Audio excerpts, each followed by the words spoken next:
Hi and welcome. This week I'm reviewing the KTM RC8. This was KTM's first and only foray into building a superbike, and this particular model is the first model, and it came out in 2008. The RC8 ran from 2008 to 2013 and really was quite a statement and certainly made a big impression upon the motorcycling world.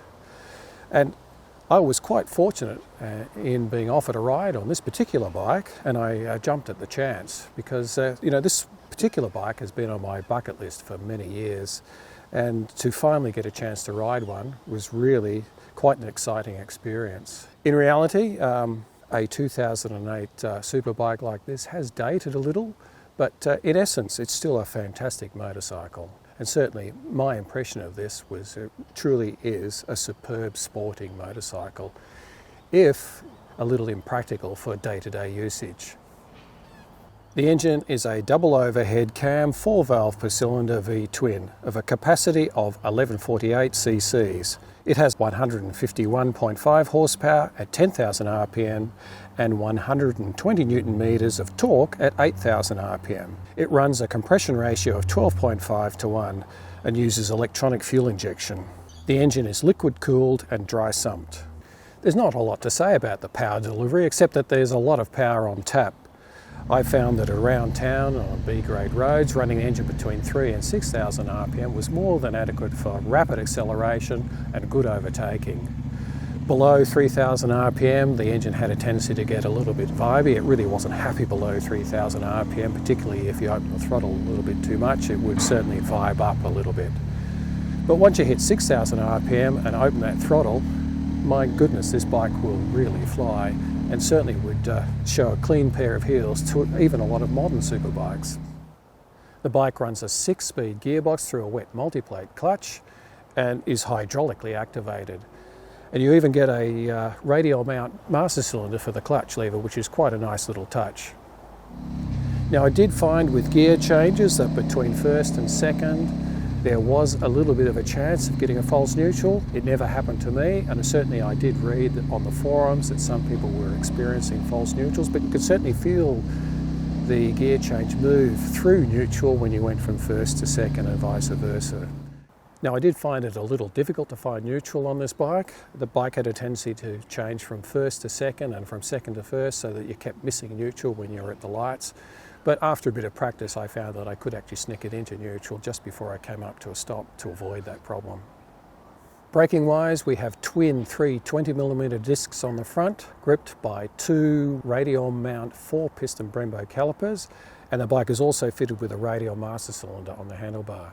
On the rear, we have a 220mm disc gripped by a 2-piston caliper.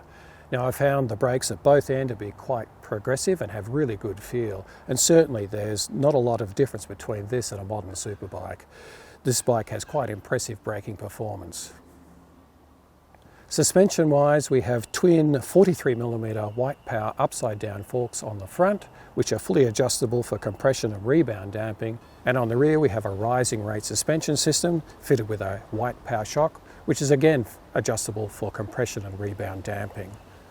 Now, I found the suspension is actually quite firm, and certainly this bike is not particularly comfortable about town.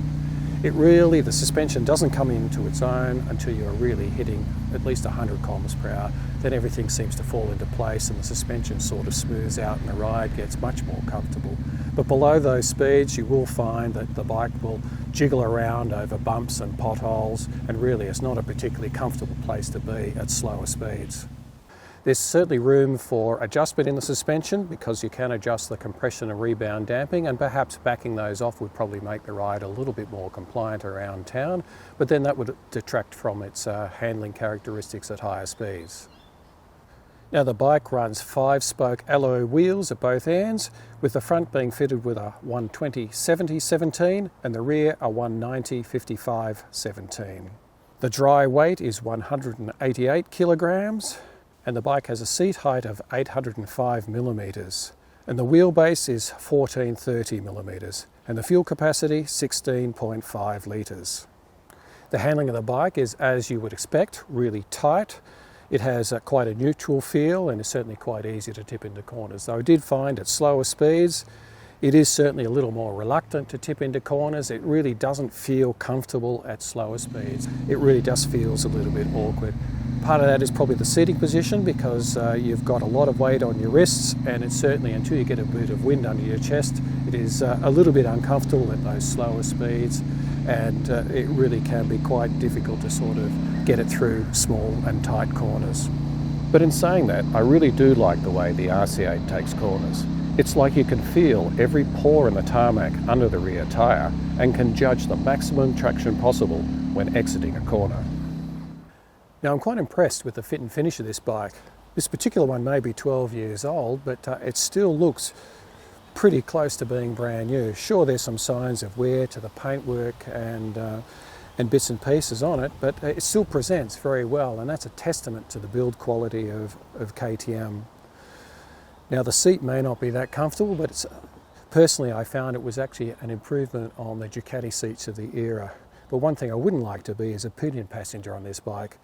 I think you'd need a 4-foot pillion passenger to make this work. This truly is a take your life in your hands experience sitting back here on this rear seat.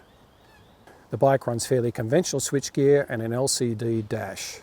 The LCD dash does look a little dated by today's standards, but certainly it was a premium product in its day. And it has a rev counter at the top with a speedo below that, an odometer and a clock below that. And it's surrounded by some indicator lights. So who is this bike targeted to? It's still targeted towards people who are looking for a no-compromise sporting experience. And certainly today, there's certainly a lot less money than buying a new bike from Japan or from Italy. And really, it will give you at least 80% of that same experience. So it won't have traction control or anti-lock braking. Really, they're the only two features that it will be lacking. And in the engine management department, things have probably come along a fair way since then. You will find this is not a fly-by-wire throttle, so that you will find that the small throttle openings will be a little bit hesitant or a little bit sudden, but then that's typical of fuel injection systems from that era. Now the other person who would be interested in one of these, I think, is the serious collector, because it truly is a unique bike, being the first and only sports bike produced by KTM.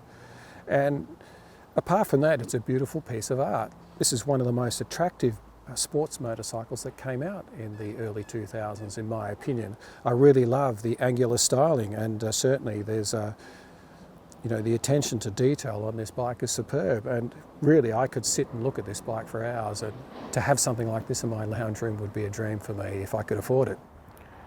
Well, I think that's about it for this review, and I'd like to thank A1 Motorcycles in Ringwood, Melbourne, Australia, for loaning me the 2008 KTM RC8. You can find their contact details in the description below. I'll see you next time.